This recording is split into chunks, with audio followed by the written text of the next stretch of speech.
So, continuing with my military vehicle series here that I'm doing, we're going to look at the next piece of military equipment from the Clone Wars, and that would be the ARC-170. Now, as a toy, this was first released in the Revenge of the Sith line. That's when I got this. Actually, it was like the big opening day for when the toys came out. This is the one I picked up, and if you remember in the box, they called it the Aggressive Reconnaissance 170. So that's what the ARC stands for in the ARC 170. Interesting, because when I actually look at this and how it's portrayed in the movies, it's just kind of interesting. Excuse me. So, but as a toy, it's a interesting piece here. You have this foils that can open and close. There. So I usually keep these closed. They open up just like in Revenge of the Sith. You can see them do that in the battle. So it's got laser cannons, but these here, if you press this button, the buttons here, it will shoot off the end. There is a missile. There we go. I don't use these that often, so. But, and it holds 3 figures in an astromech. But it's also got this, the landing gear in the front there, and hides well. And then, it's got this really interesting play feature here, is that it actually has a handle that you can hold. A little shaky cam here, but so a kid could grab it and fly it around. Makes it easier to hold when you're playing with it, so it's a great play feature. Plus, it's got this little trigger here that'll open up the bomb bay here and drop a proton torpedo. So, put this down. I'll have to fold that back in. It folds up pretty well in there too. So, and it hides pretty well with the covers there. So here's a good look at the proton torpedo that it can drop. Okay, so like I said, on the box it called it, the ARC stood for Aggressive Reconnaissance. And honestly, if you watch how they use this, you see it in the opening battle in Revenge of the Sith.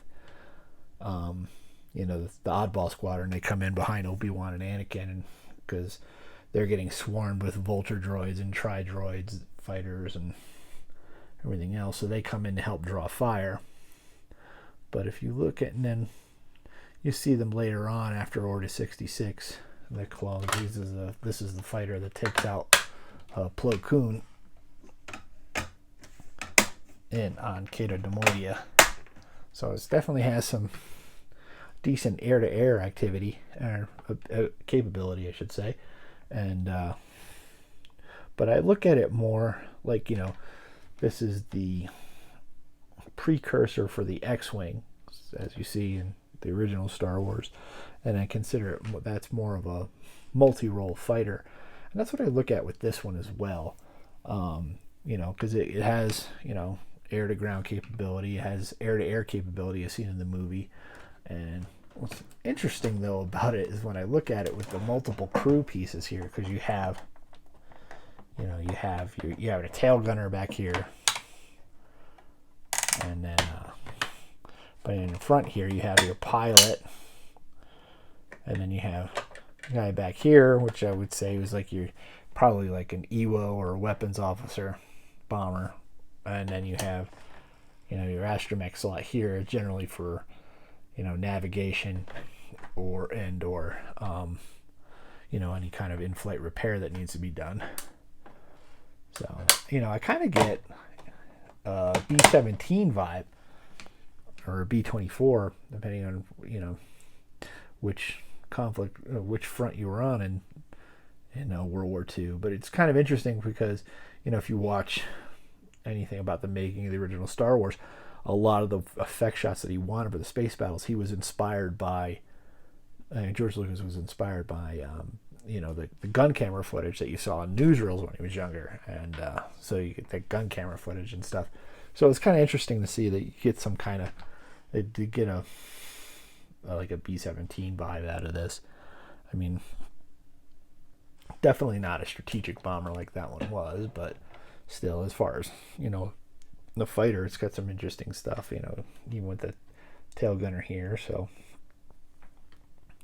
definitely, this size, and it's, look at it, it's probably pretty a sturdy fighter. Excuse me. And then looking at it like that, it's just kind of an interesting look. But I would still consider it more of a multi-role, because we do have, think of it like a, like an F-15E is your multi-role fighter. It has air-to-ground capability where it drops bombs, but it also can do like an air-to-air, where you have like an F-15C version, which is strictly an air-to-air fighter.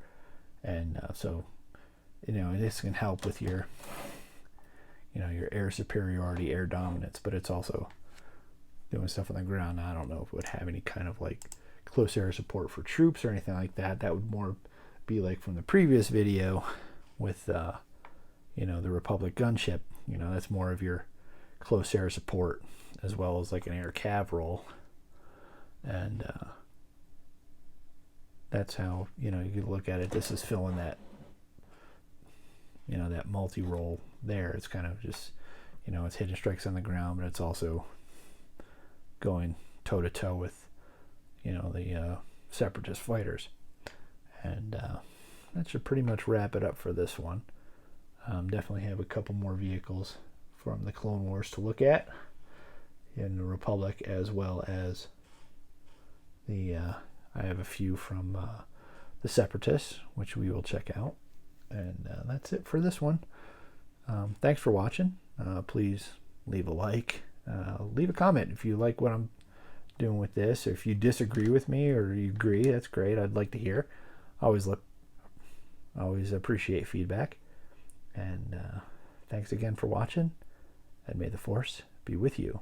Remember, the Force will be with you always. The Force will be with you.